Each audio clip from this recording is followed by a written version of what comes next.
আসসালামু আলাইকুম। আমি আজকে জীবনের প্রথমবারের মতো মোরগ পোলাও বানাবো। প্রথমবার বানালেও এত টেস্ট হবে আমি আসলে আশা করি নাই।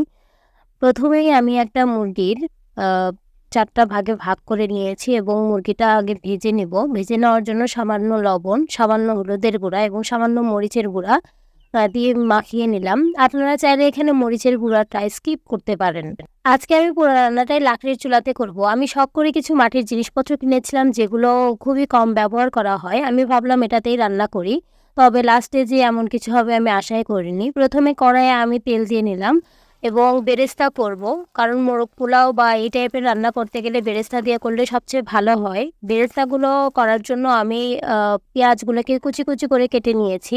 আমি চেষ্টা করেছি বেরেস্তাগুলো মিডিয়াম আঁচে করার জন্য। বেরেস্তা লাল, লাল হয়ে গেলে তুলে নেব এবং এগুলো ঠান্ডা হলে এমনিতেই খুব মুচমুচে হয়ে যায়।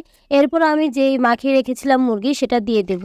তেল এখন খুবই গরম, এই অবস্থাতেই দিয়ে দেব যাতে ওপরের অংশটা ভাজা হয়ে যায় কিন্তু ভিতরে হার্ড না হয়ে যায়। আমি যদি আস্তে, আস্তে ভাজতে থাকি তাহলে কিন্তু ভেতরে হার্ড হয়ে যাবে, তখন কিন্তু ভালো লাগবে না। হালকা একটু ভাজার পরে আমি উঠিয়ে নিলাম। কিছুর উপরে উঠিয়ে নিয়েছি যাতে অতিরিক্ত তেলটা সোক করে নেয় এবং এরপরে আমি এই কড়াইতেই মশলাটা করে নিই। মশলা করে নেওয়ার জন্য ওই হাই হিটে কিন্তু দেওয়া যাবে না, আগে তেলটা ঠান্ডা করে নিতে হবে। আমি তেলটা ঠান্ডা করে নিয়েছি। এরপর দারচিনি, সাদা এলাচ, কালো এলাচ দিয়ে নিয়েছি। এরপর পেঁয়াজ বেটে রেখেছিলাম সেটা দিয়ে নিলাম এবং বাটি ধোয়া পানিটা এনে দিয়ে দিলাম। এই অবস্থায় আমি এখন শুকনো মশলাগুলো দিয়ে নেব। পানি দেওয়ার আগে যদি মশলা দিতে শুরু করি তাহলে কিন্তু মশলাগুলো পুড়ে যাবে। এই অবস্থায় আমি দিয়ে নিলাম হচ্ছে মরিচের গুঁড়া। এরপর আমি বাদাম এবং পোস্ত একসাথে বেটে রেখেছিলাম সেটা দিয়ে দিলাম। এরপর আমি ফাটিয়ে রাখা দই দিয়ে দিব।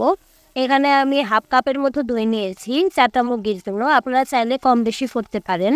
এরপরে দিয়ে দেব ১ টেবিল চামচ বিরিয়ানি মশলা। আপনারা চাইলে মশলাটা ঘরেও বানাতে পারেন, বানিয়ে ইউজ করতে পারেন। আমি ওই ঝামেলায় যাইনি। এরপর আমি দিয়ে দেব স্বাদ মতো লবণ। এরপর দিয়ে দেব ১ টেবিল চামচ টমেটোর সস। আপনারা চাইলে এটা স্কিপ করতে পারেন, এটা খুব একটা জরুরি নয়। আমার ছিল তাই আমি দিলাম। এরপরে দিয়ে দিলাম মুরগি। যদিও মুরগির তুলনায় আসলে কড়াইটা খুবই ছোট হয়ে গেছে। এরপরে আমি দিয়ে দিলাম পানি, মানে মুরগিটা সিদ্ধ হওয়ার জন্য। এখানে একটা কথা বলি, আমার মুরগিটা হচ্ছে দেশি মুরগি, সেই অনুযায়ী সিদ্ধ হতে টাইম বেশি লাগবে। যারা ব্রয়লার ইউজ করবে তাদের কিন্তু এত পানি দিতে হবে না। যদিও আমার পানি দেওয়াটা একটু বেশি হয়ে গেছে, আমি এই অবস্থায় পানিটা শুকানোর জন্য ঢাকনা খুলে রেখে জাল দিচ্ছিলাম।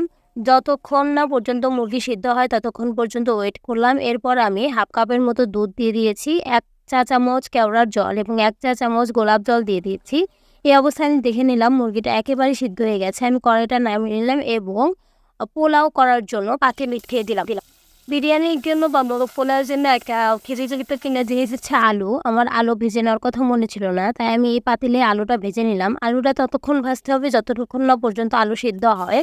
এরপর আমি ওই কড়াইয়ে ২ চা চামচের মতো আমি ঘি দিয়ে নিয়েছি। এরপর হচ্ছে আমি সাদা এলাচ, কালো এলাচ, দারচিনি দিয়ে এই চালটা ঢেলে দিয়েছি এবং চালটা ততক্ষণ পর্যন্ত ভাজবো যতক্ষণ না পর্যন্ত এটা একটু লাল লাল হচ্ছে। আবার একেবারে বেশি ভাজা যাবে না, তাহলে কিন্তু চাল ভাজা হয়ে যাবে। এই অবস্থায় আমি পানি দিয়ে নিলাম। আমার চাল এখানে ২ রকমের চাল আছে। একটা হচ্ছে কাঠারি কিছু চাল আছে এবং বেশিরভাগটা পোলাওয়ের চাল। এরপর স্বাদ মতো লবণ দিয়ে নিলাম। আমার এখানে পাতিলটা ছোট হয়ে গেছে, আমি পরে বুঝতে পেরেছি।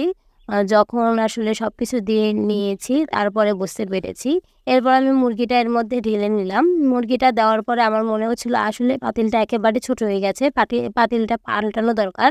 তাছাড়া নিচে হচ্ছে বিরিয়ানি লেগে লেগে যাচ্ছিল, আমি নাড়তেই পারছিলাম না, পড়ে পড়ে যাচ্ছিল। তবুও ঢাকা দিয়ে দিলাম, কিন্তু নিচে লেগে ধরছিল আর ওপরে পুড়ে যাচ্ছিল। এই জন্য আমি চাইলাম যে পাতিলটা পাল্টিয়ে নিই। এরপর আমি কড়াই নিয়েছি, আমি মাংসের বাটিটাও পানিটা এর মধ্যে দিয়ে নিয়েছি। এই টাইমে বেশি পানি দেওয়া যাবে না, তাহলে বিরিয়ানি নরম হয়ে যাবে, খেতে ভালো লাগবে না, ঝরঝরে হবে না।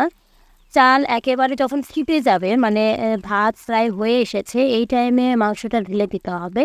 আমি এর মধ্যে সব কিছু দিয়ে দেওয়ার পর এই অবস্থায় আমি বেরেস্তা, এরপরে হচ্ছে আলু এবং কয়েকটা কাঁচামরিচ দিয়ে দিয়েছি এবং এখানে কিশমিশ এবং বাদাম দিয়েছি।